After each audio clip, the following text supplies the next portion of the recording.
Assalamualaikum warahmatullahi wabarakatuh. Halo Sobat Misteri Sunyi Mencekam. Kembali lagi kami hadir menjumpai Anda. Dan untuk kesempatan kali ini kami masih akan melanjutkan sebuah kisah misteri yang berjudul Pesugihan Tukang Sate Ayam Bagian 3 Tamat. Sebulan kemudian Darmo sudah pindah rumah. Rumah yang ia tempati kini lebih besar dari yang sebelumnya. Meski ia dan keluarganya masih mengontrak, sementara rumahnya yang dulu ia kontrakan, kehadiran anak kedua Darmo, Ahmad, membuat kebahagiaan Darmo semakin lengkap. Terlebih rupiah demi rupiah terus menghampiri kehidupan Darmo. Pesugihan yang ia jalani nampak tak memiliki efek buruk bagi kehidupannya. Hingga pada akhirnya, usaha yang dirintis Darmo pun kian berkembang. Usaha satenya semakin bertambah besar. Ia pun membuka cabang di beberapa kota di Pulau Jawa. Ia juga merintis bisnisnya ke bidang lain. Hanya dalam kurun waktu 3 tahun, semua bisnis Darmo sukses. Slamet pun ditunjuk Darmo sebagai orang kepercayaan untuk ikut mengelola bisnisnya. Kehidupan Darmo pun semakin melangit. Ia tak lagi mengontrak rumah. Dibelilah rumah yang sangat mewah lengkap dengan segala perabotannya yang memiliki harga cukup fantastis, termasuk beberapa unit mobil mewah.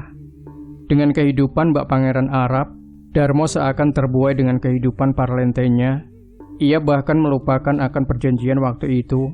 Ia tak lagi berkunjung ke Cilacap untuk menemui Mbah Purwo dan membantu warga di sekitar gunung tempat ia menjalani ritual pesugihannya. Padahal beberapa kali Slamet sering mengingatkan, namun Darmo nampak acuh. Hal ini dipicu karena Darmo meyakini jika pesugihan itu tak akan memberikan efek buruk bagi keluarganya. Hingga pada suatu saat, Darmo jatuh sakit. Beberapa kali ia masuk rumah sakit, namun penyakitnya itu tak kunjung sembuh. Slamet yang khawatir berinisiatif menemui Mbah Purwo untuk menanyakan perihal sakit yang diderita Darmo. Tiba di rumah Mbah Purwo, awalnya kunjungan Slamet ditolak. Hal ini lantaran Mbah Purwo terlanjur sakit hati dengan keduanya. Namun Slamet tak menyerah. Ia terus memohon-mohon agar Mbah Purwo menerima kunjungannya dan menceritakan apa yang sedang dialami Darmo. "Mbah, saya mohon, tolonglah Darmo.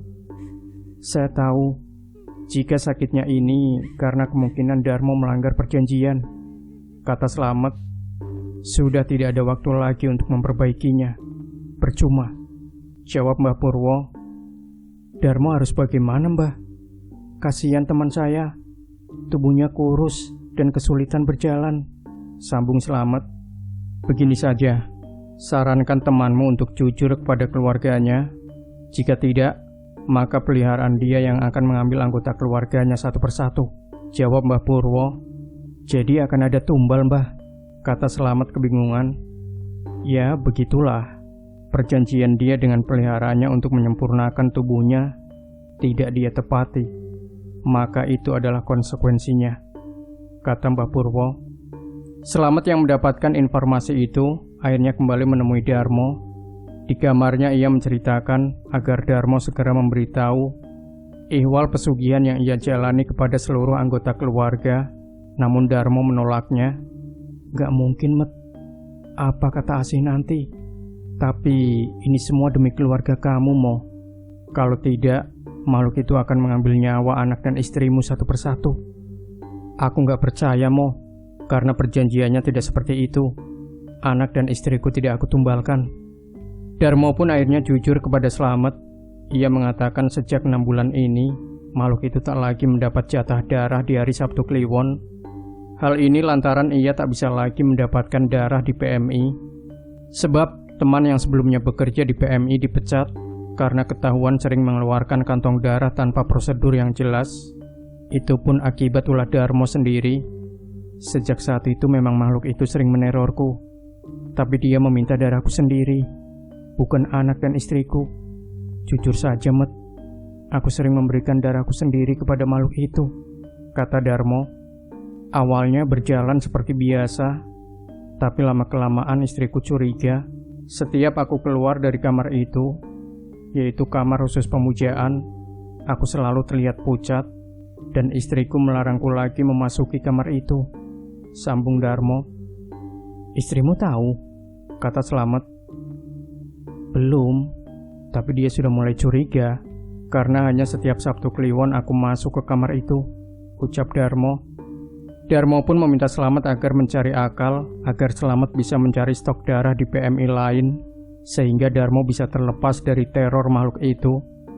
Namun ternyata Slamet terus-menerus menemukan jalan buntu. Bulan demi bulan, tubuh Darmo semakin mengurus. Ingin rasanya Slamet membuka tabir kegelapan Darmo kepada Asih, menyelamatkan keluarga Darmo atas perbuatan temannya itu sendiri. Namun Slamet tak sampai hati, khawatir Asih akan kecewa dan meninggalkan Darmo dengan kondisi yang masih sakit seperti itu. Saat itu Darmo kembali dibawa ke rumah sakit karena kondisi kesehatannya semakin memburuk. Kebetulan anggota keluarga Darmo saat itu sudah lengkap. Dewi saat itu sedang berada di rumah. Sejak ayahnya sakit, Dewi memang jarang pulang karena kesibukan kuliah kedokterannya di Fakultas Kedokteran di salah satu universitas di Yogyakarta. Darmo akhirnya menjalani rawat inap di rumah sakit, ditemani Asih dan Ahmad.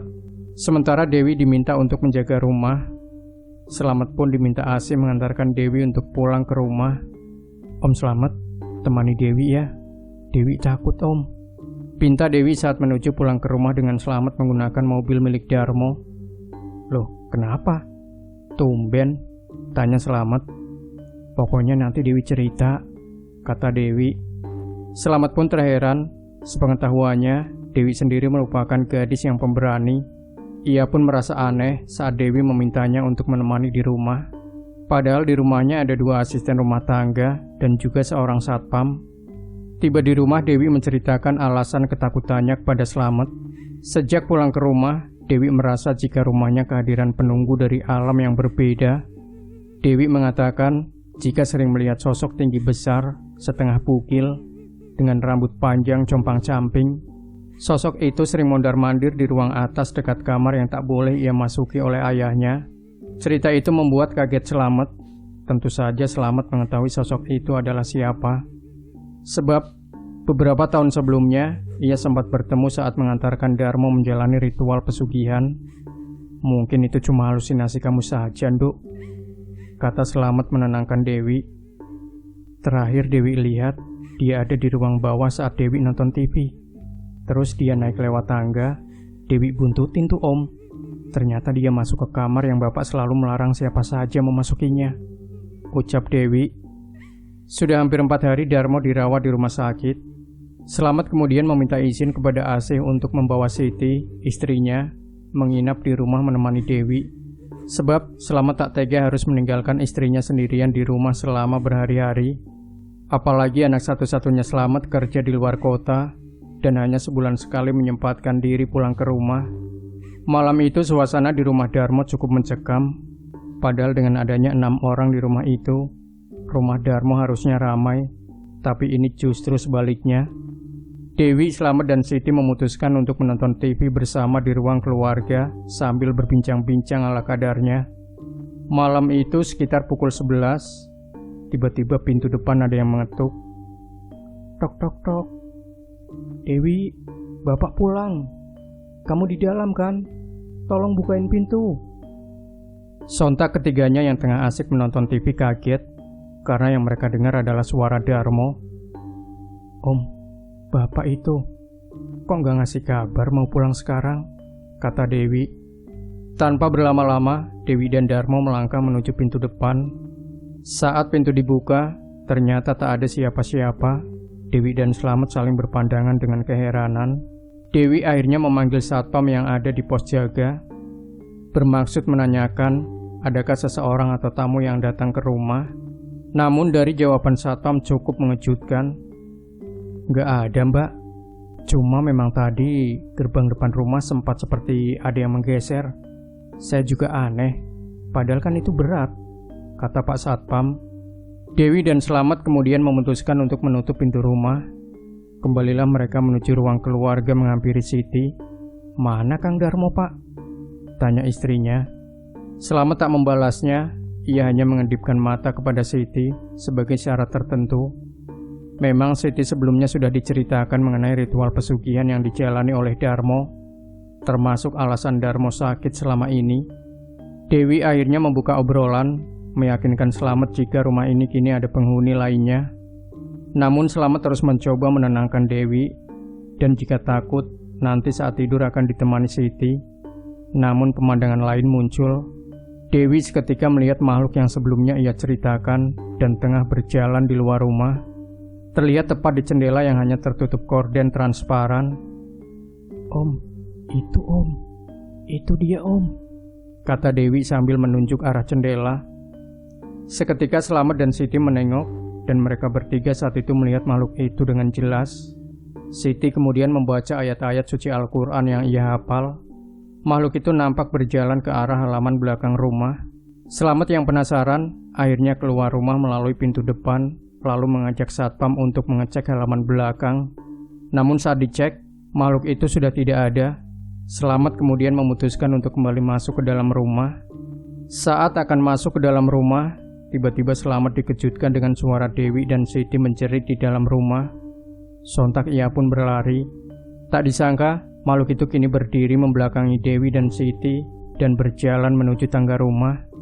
Jeritan Dewi semakin histeris dan mengundang 2 asisten rumah tangga keluar dari dalam kamar. Sosoknya sangat jelas, bahkan 2 asisten rumah tangga Darmo ikut melihatnya. Darmo kemudian memanggil lagi satpam. Ia kemudian mengecek ruangan demi ruangan di lantai atas, tapi makhluk itu lagi-lagi sudah menghilang. Slamet dan satpam akhirnya turun ke lantai bawah. Di ruang keluarga, Dewi masih menangis karena ketakutannya dan sedang ditenangkan oleh Siti dan 2 asisten rumah tangganya. "Darahku!" Suara itu tiba-tiba memengkik di dalam rumah dan terdengar oleh seluruh penghuni rumah. Akhirnya mereka berhamburan keluar rumah. Slamet kemudian meminta agar satpam mengunci pintu rumah dan gerbang rumah. Mereka diminta untuk sementara menginap di rumah Slamet agar terhindar dari gangguan itu. Tiba di rumah Slamet, mereka semua akhirnya memutuskan untuk tidak tidur dan menjaga Dewi yang masih terlihat syok atas penampakan makhluk mengerikan tadi. Dini hari itu juga, Slamet memutuskan untuk pergi ke rumah sakit menemui Darmo, diantar oleh satpam. Ia mencari cara agar tetap bisa masuk menemui Darmo, meski jam besuk sudah ditutup. Akhirnya Slamet menelpon Asih untuk bergantian menjaga Darmo. Asih pun menyetujui. Slamet pun akhirnya bisa menemui Darmo. Sementara Asih dan Ahmad diantar satpam untuk pulang ke rumah Slamet. Slamet kemudian membangunkan Darmo yang tengah terlelap tidur. Ia menceritakan kejadian yang dialaminya belum lama ini kepada Darmo.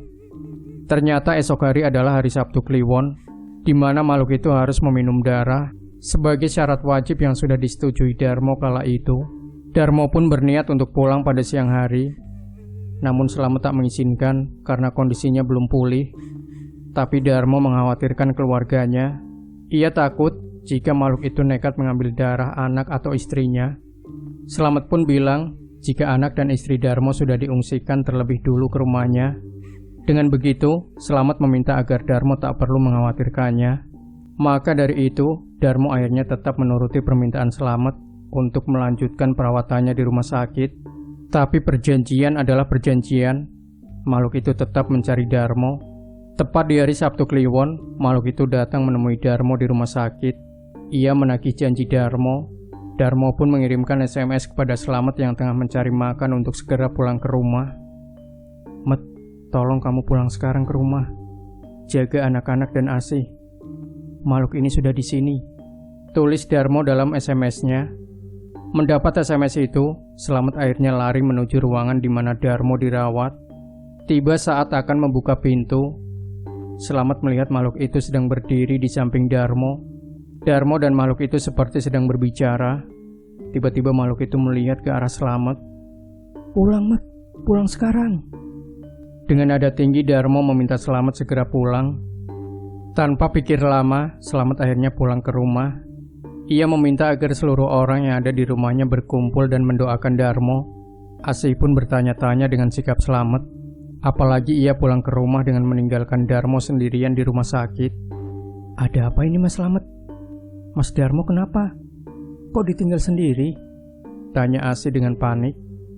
Slamet terpaksa berbohong saat menjawab pertanyaan Asih. Ia bilang jika Darmo saat ini sedang tidur dan tidak terjadi apa-apa. Hanya saja, ia meminta agar semuanya mendoakan Darmo agar lekas diberikan kesembuhan. Asih pun nampak menerima alasan Slamet, meski masih sedikit ragu dan mencurigai jika suaminya sedang tidak baik-baik saja. Setelah bersama-sama mendoakan Darmo, mereka semua lantas tertidur. Hanya Asih dan Slamet yang masih terjaga. Sekitar pukul 5 subuh, suara ponsel Asih berdering. Asih terkejut saat diberi kabar jika Darmo menghilang dari rumah sakit saat perawat akan mengambil sampel darah yang terjadwal setiap pagi. Mendengar kabar itu, Asih histeris. Ia meminta Slamet untuk segera mengantarkan ke rumah sakit tanpa membangunkan yang lainnya. Slamet dan Asih akhirnya menuju rumah sakit. Di rumah sakit, kejadian menghilangnya Darmo dijelaskan oleh dokter jaga. Petugas keamanan di rumah sakit juga sudah mencari di seluruh ruangan dan sudut rumah sakit, namun Darmo tetap tidak ketemu. Asih dan Slamet diminta untuk mencari. Siapa tahu Darmo pulang ke rumah. Slamet pun kemudian menelpon Siti. Ia meminta istrinya, anak-anak Darmo, asisten rumah tangga Darmo dan satpamnya untuk kembali ke rumah Darmo dan mencari keberadaan Darmo. Sementara Asih dan Slamet membayar tagihan rumah sakit dan menandatangani surat tertentu yang menekankan jika ada apa-apa terhadap Darmo, maka bukan menjadi tanggung jawab rumah sakit lagi.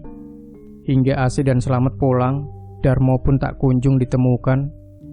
Saat itu juga Slamet kemudian kembali ke Cilacap bermaksud mencari Darmo. Ia khawatir Darmo dibawa ke lokasi asal muasal makhluk itu, yakni di gunung itu. Tanpa sowan dulu ke rumah Mbah Purwo, Slamet kemudian mencari Darmo di gunung itu. Namun ternyata hasilnya nihil. Ia lantas terduduk di salah satu batu di gunung itu. Tapi ia mendengar suara yang mirip temannya itu memanggil-manggil namanya dengan lirih, seperti tertiup angin.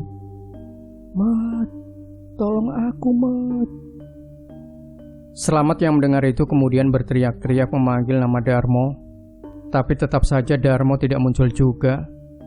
Di telinga Slamet, suara Darmo meminta tolong terus-menerus terdengar.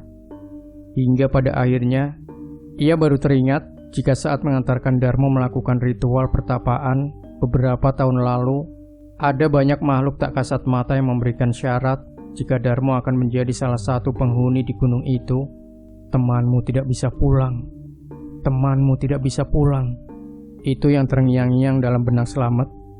Karena dirasa ada yang tak beres, Slamet akhirnya turun dari gunung itu dan kemudian menemui Mbah Purwo. Di rumah Mbah Purwo, Slamet menceritakan apa yang telah terjadi. Namun Mbah Purwo mengatakan jika semuanya sudah terlambat. Slamet pun kemudian pulang dan masih optimistis jika Darmo masih hidup. Ia berkeliling kota Cilacap seharian penuh untuk mencari keberadaan Darmo, mulai dari tempat-tempat yang pernah ia dan Darmo kunjungi waktu itu. Namun usahanya sia-sia. Darmo masih saja belum ditemukan. Slamet yang sudah merasa putus asa kemudian pulang ke rumah Darmo. Ia tiba sekitar pukul 11 malam. Tak disangka bendera kuning sudah terpasang di depan pagar rumah Darmo. Sejumlah tetangga sudah berkerumun di rumah sahabatnya itu. Turunlah Slamet dari mobilnya dan lari masuk ke rumah Darmo. Dilihatlah jasad teman karibnya itu terbujur kaku di ruangan tengah dan diselimuti kain. Asih menangis di samping jasad Darmo sambil menggendong memeluk erat Ahmad. Sementara Dewi terlihat dia mematung, wajahnya pias dengan mata sembab memandangi jasad bapaknya. Slamet membuka dengan perlahan kain yang menutupi jasad Darmo, memastikan apakah itu benar teman karibnya. Tak disangka wajah Darmo menghitam dengan kondisi mulut menganga, sementara bagian ubun-ubun kepala berlubang. Ia kemudian dengan cepat menutup wajah Darmo. Darmo sendiri rencananya akan dimakamkan esok hari, menunggu sanak saudara terlebih dulu datang. Sementara Dewi menarik tangan Slamet dan membawanya menuju lantai atas. Dewi lantas menceritakan jika bapaknya ditemukan di kamar khusus yang selama ini tak boleh ada yang memasukinya. Saat Slamet di Cilacap, Dewi sendiri yang meminta satpam membuka paksa kamar itu. Instingnya menyeret jika bapaknya ada di dalam kamar itu. Benar saja, saat satpam berhasil menjebol pintu kamar, Darmo sudah ditemukan tergeletak di antara peralatan sesajen. Tubuhnya menghitam dan kepalanya berlubang. Anehnya, Tak ada satupun bercak darah di lantai atau karpet yang ada di kamar itu. Tolong dijawab jujur, Om. Bapak sebenarnya melakukan apa selama ini? Tanya Dewi sambil menahan isak tangis. Tapi Slamet tak menjawabnya. Ia khawatir Dewi akan kecewa jika mengetahui bapaknya melakukan hal yang paling dilarang dalam agama. Sebulan setelah Darmo dimakamkan, barulah Slamet angkat bicara kepada keluarga Darmo. Ia menceritakan kronologi secara detail dan sebab Darmo melakukan pesugihan jenglot itu. Semuanya terkaget, namun hanya Asih yang biasa-biasa saja. Ternyata Asih sudah mengetahui jika mendiang suaminya melakukan hal menyimpang, karena dalam pengakuannya, beberapa kali Asih menengok Darmo melakukan ritual di kamar itu, tapi Asih tidak bisa berbuat banyak, dan apa yang dikhawatirkan Asih semuanya telah terjadi. Sejak kepergian Darmo, semua kembali seperti awal. Bisnis yang sebelumnya dirintis Darmo terus-menerus mengalami penyusutan. Kerugian sudah tak terhindarkan lagi. Semua aset harta benda dijual untuk menutupi hutang perusahaan. Anak dan istri Darmo kini menderita lagi. Dewi sendiri tak bisa meneruskan cita-citanya sebagai dokter. Ia kini sudah menjadi seorang ibu yang mengandalkan berjualan minuman untuk menafkahi keluarganya, karena ia harus menanggung hidup ibu, adik, dan anaknya. Sementara suami Dewi sudah meninggal setahun lalu. Sementara Slamet pun demikian. Sejak usaha Darmo bangkrut, ia harus menyambung hidupnya dengan cara berdagang di pasar. Namun, Slamet masih sering menengok anak istri Darmo, karena mungkin Slamet merasa bersalah pernah menyarankan Darmo mengambil jalan pintas. Demikian Sobat Misteri Sunyi Mencekam, akhir dari sebuah kisah misteri yang berjudul Pesugihan Tukang Sate Ayam. Jangan lupa berikan komentar Anda, like, share video ini, subscribe channel Sunyi Mencekam, dan kembali nantikan cerita-cerita misteri terbaru dari kami. Wassalamualaikum warahmatullahi wabarakatuh.